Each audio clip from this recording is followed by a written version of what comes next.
Response video to the Modern Mystic. Yeah, thanks, Nick.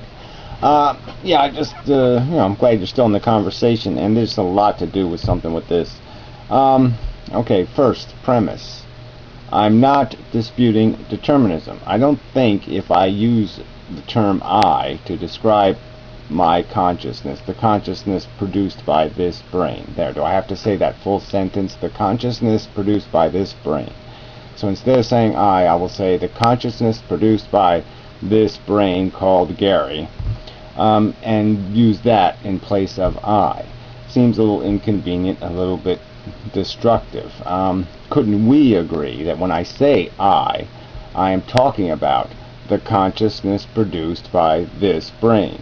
And I'm either talking about it in the sense of I'm talking about the thing that packed the consciousness, that packs the rockets, or I'm talking about the rocketing. I mean, either one of them you could say is this brain that is producing it. And I just don't see how that has anything to do with determinism. Determinism, I'm talking about the fact that the brain is using a mechanism, okay, through evolution. And the mechanism is it creates its own theater. So it can do this thing called value add. Okay, and I mean value add in the fullest sense of that term. It not only adds value in terms of logic or intelligence or sophistication, but it adds value in that it adds this self-interest feeling thing. This idea that I am a thing and that I'm feeling. And while it is an illusion, as I've conceded over and over and over and over, everything is an illusion, as I've stated. This that I'm seeing is really an illusion. It's a really accurate illusion, but it's an illusion. I'm not really seeing the world. I'm seeing a projection my brain has created of the world. And it can get it right and it can get it wrong. And it's adding crap to it with the little HAL lizardy things that are packing the end product that becomes the thing called this form of body shaped thing. We can distinguish it from that. You can distinguish me from this. This is not this. They're separate things. They can be talked about as separate things. They have different functionality. I just don't see the point in this conversation where I'm somehow, if I believe in determinism, I must say somehow my feelings aren't determined. No, the feelings are determined, and then my HAL's reaction to the feelings are determined. It's all determined. The point is that you just don't discount it and just say it's a happening. A computer is happening. The photo frame is happening. This liquid is happening. So what? They're doing different things for different causes and effects. And this is the human experience, the animal experience, the conscious experience is not the same as the unconscious experience. There are different chains of cause and effect, a different style of cause and effect. Eddies and streams are not explained by just saying they're a happening. I mean, you really do have an obligation to say, well, this is how it's happening, and this is why it happens. And the hows and whys for human versus computer is a big difference. There's consciousness involved, and you're just saying I'm going to eliminate consciousness by just calling everything a happening. So now when a computer processes some data, it's the same thing as when a human gives birth to a baby and feels the whole conscious experience. And no, it's not the same thing. It's just not. I just don't see the point in this. So anyway, I mean, I thought I'd try to get into the video to the point where let's maybe even just agree on calling something the I. Either we call the projection, the consciousness, the I plane, or we call the HAL that produces the conscious projection the I plane. But I don't see a problem with calling either one of them the I, depending on the circumstance of the conversation and what we're describing.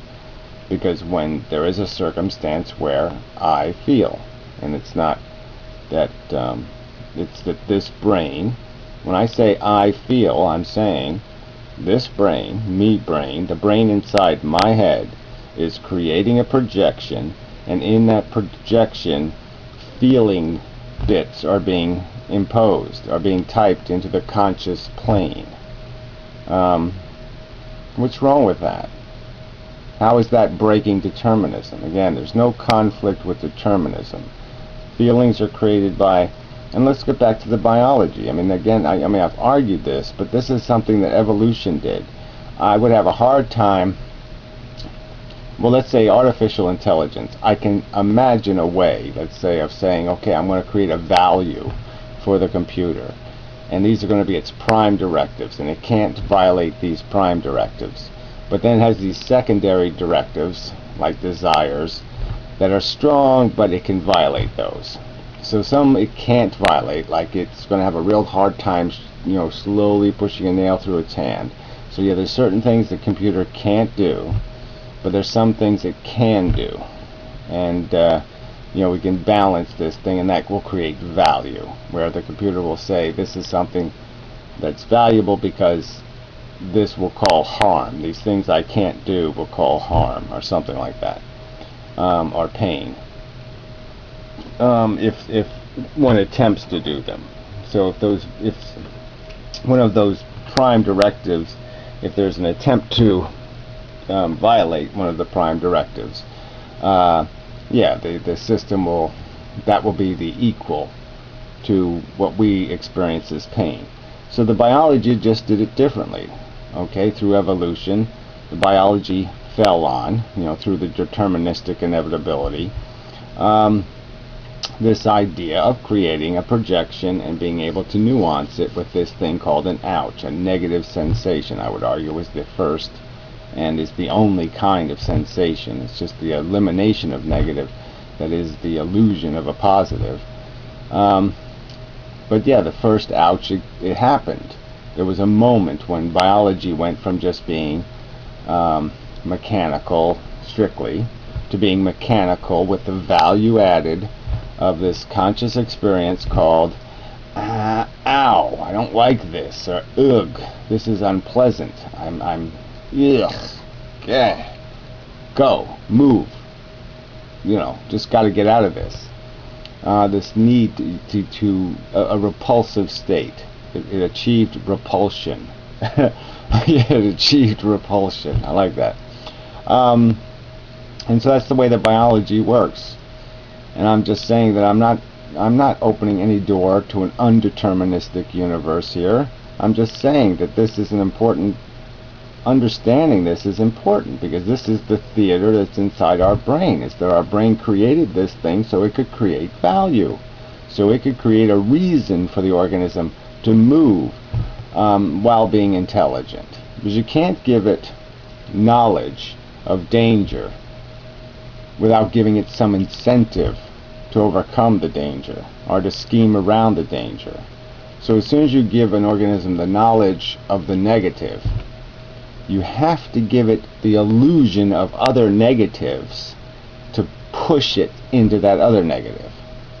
So, so knowledge is a dangerous thing if you don't have a prime directive, something to push the thing through it, regardless of its rational apprehension to experience ooh or ugh or ow again.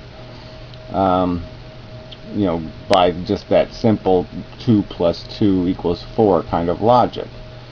And I've also argued, that the logic is part of the determinism, it's part of the reality, it's part of the function of the universe, that all of what we call intelligence is just a revelation, a revealing of what is in the real world as its function. Alright, so let's see if I have to get to any key thing. Happening here. So you say the happening is here. So here is okay. Why can't I just say the happening here is an I? Why can't I just call the happening here I? Throwing I away. Like I said, I don't even mind throwing I away if everybody's going to agree to it. But you use the term, and I understand you're using it not explicitly. You're using it when you're describing something indirect rather than direct. But I just can't. I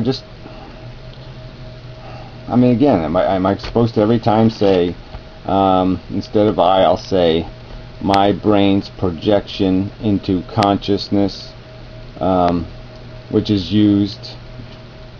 has its origin in the functionality of creating feedback.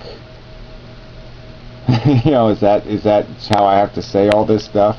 The biology functioned better with a feedback mechanism, and so the illusion of consciousness was fallen upon because it was a feedback mechanism that made it possible to create a theater, a screen of consciousness, a projection of consciousness. So so I just don't.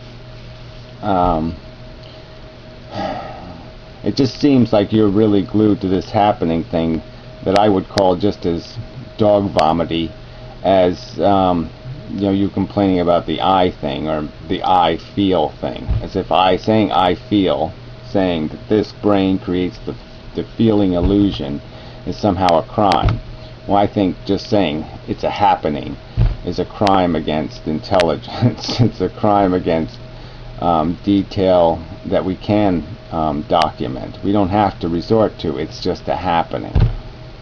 I mean, that's just too lame, and it almost looks evasive to me. It looks like you're just evading the fact that behind the veneer of just it's a happening is a fact that our brain has in fact created something weird and strange called consciousness, and that there's this thing called feelings in that consciousness that have value weight.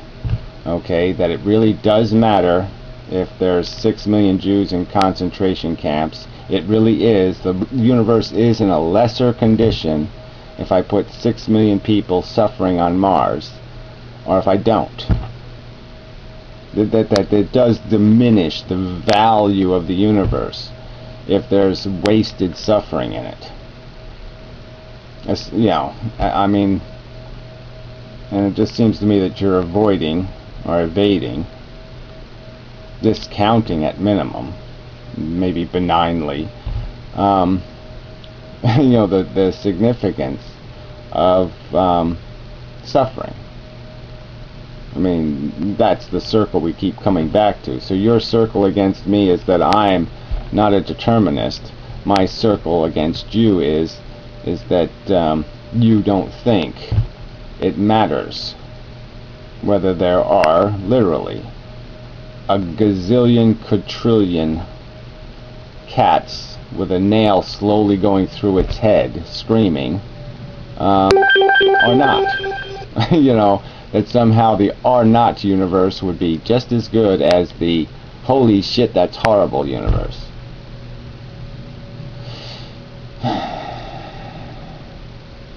And I can't find any way to, just as I can't find any way to logically escape determinism. I'm a determinist, a violently Maximus determinist. I still can't see any way to evade or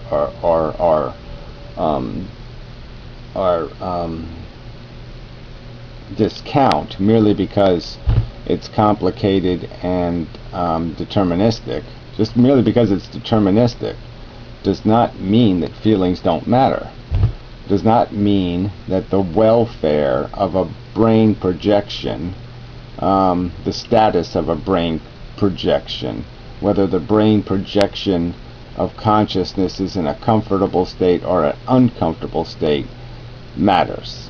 That it has value weight, because it in essence creates value. Value didn't exist in the universe until something projected into the value dimension, and the value dimension is where consciousness exists. I mean, I know that almost sounds a little bit woo-woo, but that's where I'm going to start from. That's the place I'm building this from. And again, I have some biology on my side. We can see, we can understand that there is no coherency in my computer. It processes, it happenings, it eddies, it can do it will someday be able to mimic me quite perfectly in terms of my external appearance and performance and verbiage and all of that shit, but it won't create the theater, and it won't create the individual in that theater, the sense of individuality, the sense of a personal welfare, the sense of a personal owned, the illusion of a encapsulated space where feelings happen, where good and bad things happen, where repulsion and attraction happen. Alright, same me does not mean no I. Same me. Well, whatever. Yeah, so you can say I just happen, or me is just a happening, or whatever. But I mean, again, what's the difference between a me and an I? These seem like not relevant distinctions. Alright, biological, just interactions. Well, again, we agree it's just interactions. But again, you just don't, if you're going to be scientific about something, you don't look at an eddy and just say, it's just an eddy. I mean, you attempt to explain the dynamics of it, and especially if the eddy's producing something. And we know we're producing something. Alright? I mean, it's not fireworks. It's not something material. It's obviously not something material. I mean, consciousness doesn't, extrude from an orifice in our head. But it's definitely extruded. It's definitely extruded out of our brain. Our brain definitely is creating it, like magnetism would be created or gravity would be created. There are lots of invisible entities in the material universe. I don't know if they're non-material yet, but we'll work on that one next. But there's no doubt of their existence. We have lots of circumstantial evidence to say consciousness exists. So let's not deny it. Let's not turn it into nothing. Let's acknowledge what it is, which is a happening. Okay, but it's a very different kind of happening. It's not the same old happening. It's just as deterministic. It's just as material in terms of its production. But when it happens, the conscious experience, it's different because, and again, I'm going to go back to the biology, because the biology needed to create value. It needed to create value to motivate the organism, because it couldn't give it intelligence unless it gave it value. Well, unless it fell on value first. You can't have one without the other. Alright. I think that's probably enough. So anyway, I'm determinate. I don't see a conflict between saying feelings. Feelings are determined. They happen by cause and effect, and cause and effect, our brain reacts to the feelings produced. This is a mechanism being used. This is a mechanism that evolution fell upon to create enhanced behavior. It was enhanced behavior. That's why it survived, because it gave organisms who had it an advantage, because they could do a kind of cause and effect processing of the world that was very different than organisms who didn't have it. Oh yeah, that was the part I wanted to get to. You kept saying the me, you keeps changing. Yeah, of course you keep changing. The me that is you keeps changing and evolving and acquiring. The bumpers are changed with that each interaction, each each smash in the demolition derby changes the shape of the car, but the car is not a car. It's not something else. It doesn't change into a chicken. So again, I don't see how this to say that there's no you because you are different. Well, that isn't so what? You're still Carr. You're still Nick Carr if you were in a demolition derby, and you're still Nick Person if you're in a conversation. Yeah, you'll change with the bombardment, but you're still identifiable as what you were, what your history is, what your consolidation is, what your consciousness is. Your consciousness is the only thing that matters in terms of the youing at all. So as soon as your consciousness stops, no one's going to care about the rotting corpse, no one's going to care about the atoms falling apart and ending up all over the place again.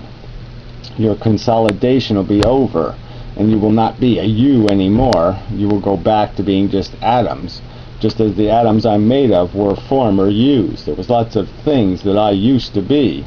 All these atoms used to be dinosaurs and mosquitoes and cockroaches. I mean, there's cockroach ass, no doubt about it. There's probably cockroach ass, hemorrhoid, cockroach hemorrhoid, right here somewhere. There's atoms right here that at one time were a cockroach's fucking hemorrhoid. So what? Obviously the cockroach no longer exists. It as a thing is gone.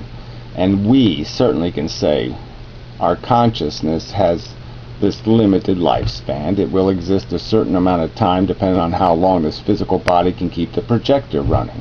It's like a laser beam. It has a lifespan, okay? And then it burns out. We have a lifespan, we burn out. But while we're lazing, we're